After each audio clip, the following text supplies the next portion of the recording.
Shalom shalom, Yesu ashimwe, ndabaramukije mwese abazinduka tugasenga mu gitondo.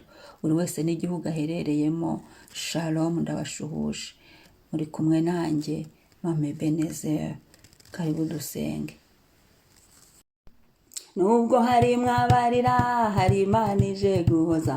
Nubwo hari wabarira, hari Imana ije nubwo hari wabarira, hari Imana ije guhoza. Nubwo hari wabarira, hari Imana ije gutabara. Ayi, nubwo hari wabarira, hari Imana ije guhoza. Nubwo hari wabarira, hari Imana ije gutabara. Ayi, nubwo hari wabarira, hari Imana ije guhoza. Nubwo hari wabarira, hari Imana ije gutabara. Oh, manuri mana, uri mana, uri mana, uri ntago uri bayar, uri ushobora byose, uri ugira neza mana, uri mana, uri mana, mana uri mana, mana uri mana, mana uri mana, mana uri mana, mana uri mana, mana uri mana, mana uri mana, waranabaye mana, uri karura, ugira neza Yesu, mana uri mana, mana uri mana, mana uri mana. Nubwo hari mwabarira, hari Imana ije guhoza. Nubwo hari mwabarira, hari Imana ije gutabara. Haleluya. Nubwo hari mwabarira, hari Imana ije guhoza. Nubwo hari wabarira, hari Imana ije gutabaza. Ewe, nubwo hari mwabarira, hari Imana ije guhoza. Nubwo hari mwabarira, hari Imana ije gutabara. Haleluya, haleluya, haleluya, haleluya. Amen, haleluya, haleluya. Imana ni nziza, Imana irakwiriye. Nubwo hari mabarira, hari Imana ije gutabara. Nubwo uri kubona nta nzira, ariko ubutabazi bwaje. Nubwo uri kubona wowe ari amarira gusa, ariko najya ngo nkwibutse ngo hari Imana itabara kandi yaje gutabara. Mu mwuka harimo ubutabazi. Cunga neza rero, nturangare. Hari Imana itabara bere, itabara abayo. Haleluya. Reka dusome Yesaya 41 umurongo wa 10 kugera ku wa 13. Iri jambo rigumye kumfasha. Riravuga ngo ntutinye kuko ndi kumwe nawe, ntukihebe kuko ndi Imana yawe. Nzajya ngukomeza ni koko nzajya ngutabara, kandi nzajya nkuramiza ukuboko kw'iburyo ariko gukiranuka kwanjye. Dore abakurakariye bose bazakorwa n'isoni bamware, abagutonganya bazahinduka ubusa ndetse bazarimbuka. Abakugisha impaka uzabashaka ubabure, kandi abakurwanya bazahinduka ubusa babe nk'ibitariho. Kuko njyewe Uwiteka Imana yawe nzagufata ukuboko kw'iburyo, nkubwiye ntiwitinya, ndagutabaye. Ngira ijambo tugiye gusengeramo muri iki gitondo. Bifata pozisiyo dusenge. Turabanza dushimira Imana. Nitumara gushimira Imana iduhaye umunsi ubuntu bwo kubaho, twiyuhagiza amaraso ya Yesu, buri cyaha cyose cyari kituriho kiveho. Hanyuma niturangiza duhagurutse gusenga muri iri jambo kubw'icyubahiro cy'Imana. Dushyire umunsi wacu mu biganza by'Imana, ubundi dushima Imana dusoze. Umwami asingizwe. Reka dushima Imana. Papa, tuguhaye icyubahiro, ni wowe mwami. Shimirwa ubuntu bwo kubaho, shimirwa umunsi, shimirwa ineza yawe.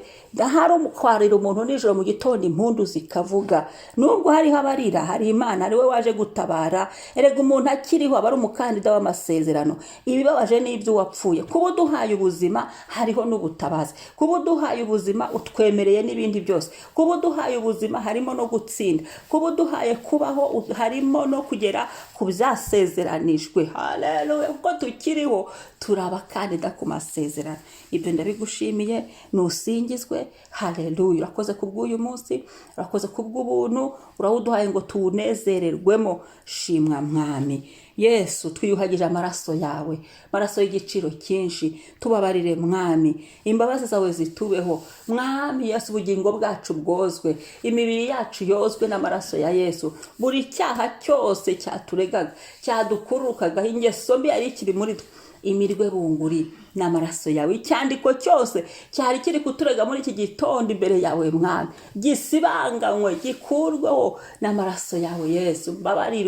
Mbabarirwe, nozwe, ntunganywe nawe mwami. Ubugingo bwanjye bwozwe, amazina yanjye nyogeje mu maraso ya Yesu nonaha, mu izina rya Yesu Kristo. Kuko imbabazi zawe mwami Yesu nisize ikimenyetso cy'amaraso yawe, kibe ku gahanga kanjye, kibe ku mwuka wanjye, mu izina rya Yesu. Ibindi bimenyetso byose byari bindiho bimirwe bunguri n'ikimenyetso cy'amaraso yawe Yesu. Ngo abafite ikimenyetso ngo ntateka bazacirwaho mwami. Icyo kimenyetso cy'amaraso Yesu kimbeho, kigendane nanjye uyu munsi, gikorane najya honjya hose. Ikimenyetso cy'amaraso ya Yesu kingendeho. Ibindi bimenyetso byose byaba bitava ku mwuka w'Imana mbishwanyagurije mu maraso yawe Yesu. Nonaha ngisenga, ubugingo bwanjye burindwe, amazina yanjye arindwe uyu munsi. Ngendere mu buntu bw'igorogota, buntambutse, bunkingurire buri nzira zose, mu izina rya Yesu.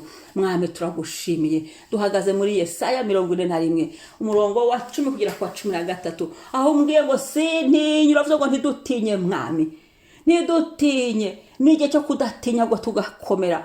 Dushoboze mwami, shoboza imbaraga zawe zinyuzure, mpagarare ndatinye, usinkihebe kuri Imana yanjye Yesu. Imbabazi zawe zihagaguruke aho twari twihebye, tubabarirwe, tumenye ngo si igihe cyo kwiheba, ahubwo ni igihe cyo kudatinya tugakomera. Muzajye dukomeza mwami, dukomeze, komeza amaboko yacu aho yaratenebutse, komeza imitima yacu, komeza imibiri yacu, komeza intambwe zacu uyu munsi, mu izina rya Yesu. Ugendane natwe Yesu Kristo, dutabare. Niko kuzajya dutabare mwami, dutabare uyu munsi mu nzira zacu zose. Dutabare, tabara ingo zacu, tabara abana bacu, tabara abo twubakanye nabo, tabara umurimo wawe mwami nkora. Ntabara Yesu, ntabara Yesu. Ndagusabye ngo untabare Yesu, untabare muri buri domene y'ubuzima bwanjye. Bene data batabara, abo dusenga n'ubatabare mwami. Abankurikiye ubatabare, umuntu wese mwami uzakurikira nyuma iyo video,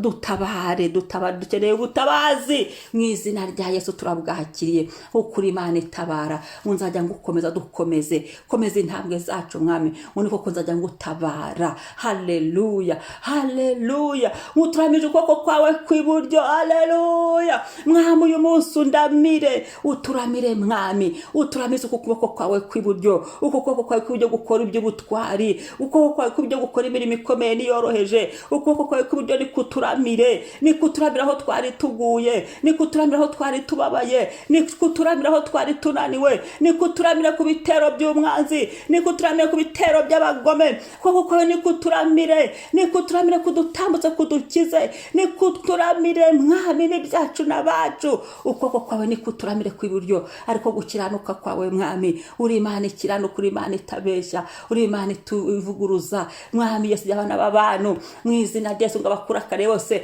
bakozwe n'isoni baramwaye mwami Yesu. Bamware bakorwe n'isoni aribo, aho bari bandakaniye, abanziza ubusa, abampiga, bandwanya mwami, byari turwanyaga, ibihiguye umurimo, ibyo byose bimware imbere yawe mwami. Ni ijambo ryawe. Abagutonganya bahinduka ubusa, abantonganyaga mwami bihinduka ubusa mu izina rya Yesu.